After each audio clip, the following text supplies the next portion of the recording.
नमस्कार. आपल्या आजच्या कथेचे नाव आहे लागीर. चला तर मग कथेला सुरुवात करूया.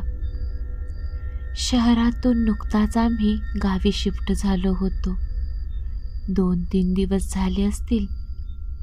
आमच्या शेजारी थोड्याच अंतरावर शशी नावाची एक मुलगी राहत होती. 2-3 वर्षांपूर्वीच तिचे लग्न होऊन ती आमच्या गावात राहायला आली होती. माहेरची आणि सासरची परिस्थिती तशी नाजूकच.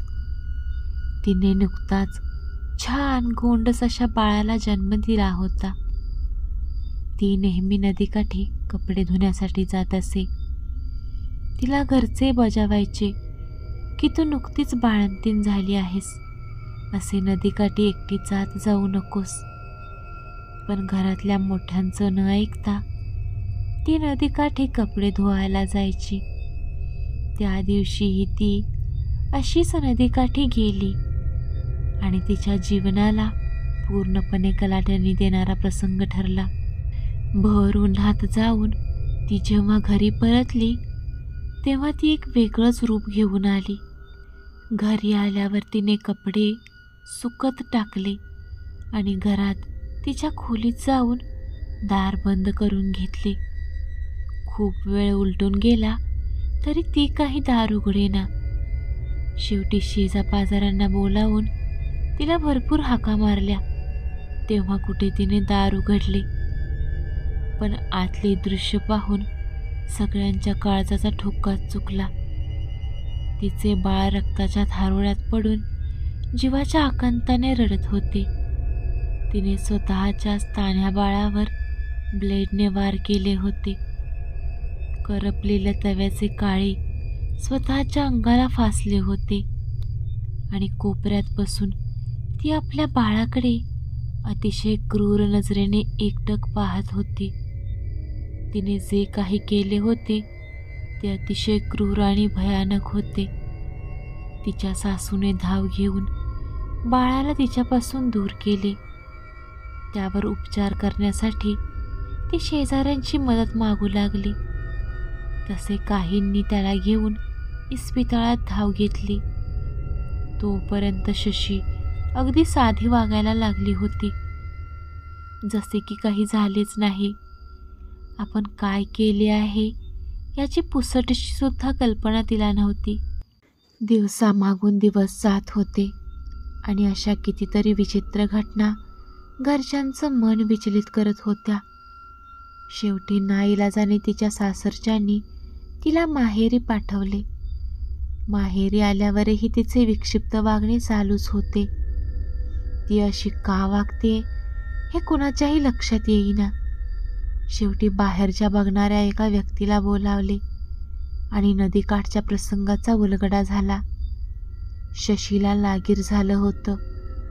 एका अतृप्त आत्म्याच्या तावडीत ती सापडली होती. त्यामुळे जागेपणी ती काय करेल याचा काही नेम नसायचा. काही दिवसातच ही गोष्ट वाऱ्याप्रमाणे सगळीकडे पसरली. सगळी लोक तिला घाबरू लागली. तिचे विक्षिप्त वागणे हा एक चमत्कारच वाटू लागला. कारण ती रस्त्याने चालत असताना मागून कोण येतंय, त्या व्यक्तीचा स्वभाव कसा आहे हे न बघता अगदी अचूक सांगायची. कधी कधी तर वाईट प्रवृत्तीच्या लोकांच्या मागे लागायची. पण ती असे नेहमी करत नव्हती. कधी कधी मंदिराबाहेरून जाताना धाय मोकलून रडायची. गावातल्या लोकांनी तर तिला वेळातच काढले होते. तिच्या घरच्यांनी खूप प्रयत्न केले, पण शशीला या सगळ्या प्रकारातून सोडवता येत नव्हते. शेवटी त्यांनी त्याच माणसाला बोलावले ज्याने शशीच्याच या अवस्थेचे खरे कारण उलगडून सांगितले होते. त्याने सांगितले की येत्या दुर्गाष्टमीला घात होण्याची शक्यता आहे. मी एक उपाय सुचवतो, तो नीट ऐकून घ्या. त्याने एक उपाय सुचवला आणि घरच्यांनी तो काटेकोरपणे पाळायचे निश्चित केले. त्या माणसाने शशीच्याच पदराला मंतरलेला एक नारळ आणि इतर वस्तू बांधून ठेवल्या ज्या तिचे रक्षण करणार होत्या. त्या रात्री शशीला आतल्या खोलीत ठेवले नाही. ती रात्र वैऱ्याची होती. तिला पडवीत आणून तिचे दोन्ही हात एका खांबाला बांधून ठेवले आणि एका बाजूला आई आणि दुसऱ्या बाजूला वडील असे झोपले, जेणेकरून तिने रात्री उठायचा प्रयत्न केला तर ते तिला अडवू शकतील. पण त्या रात्री असे काहीच विपरीत घडले नाही. सकाळी वडिलांना जाग आली आणि बाजूचे दृश्य पाहून त्यांच्या काळजाचा ठोका चुकला, कारण शशी तिथे नव्हतीच. दोन्ही हातांची दोरी सोडून ती कुठेतरी निघून गेली होती. ते घराबाहेर पडले आणि आपल्या मुलीला सगळीकडे शोधू लागले. त्यांनी संपूर्ण शिवार शोधून काढले आणि शोधत असतानाच घराकडून शेताकडे जाणाऱ्या पायवाटेने त्यांचे लक्ष वेधून घेतले. त्या रस्त्यावर त्यांना फरफटत निल्याच्या खुणा दिसल्या.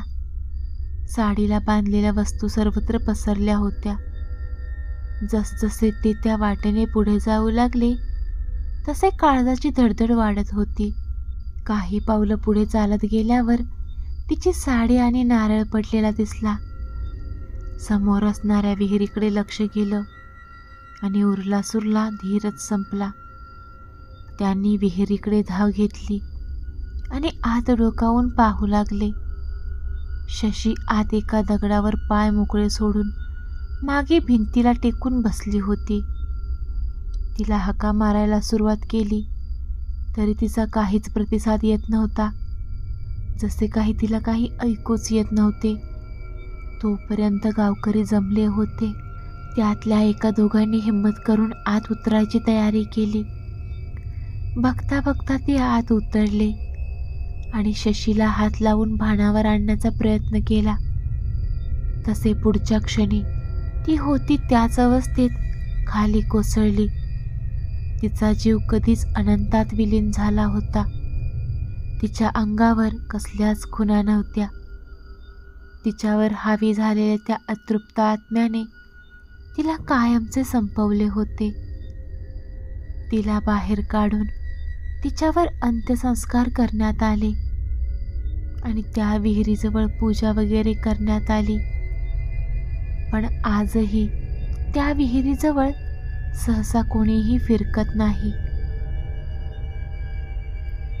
ही भयकथा तुम्हाला कशी वाटली कमेंट करून सांगायला विसरू नका. व्हिडिओ आवडला तर व्हिडिओला लाईक आणि चॅनलला सबस्क्राईब करायलाही विसरू नका. भेटत राहू अशा छान छान भयकथांसोबत. तोपर्यंत धन्यवाद.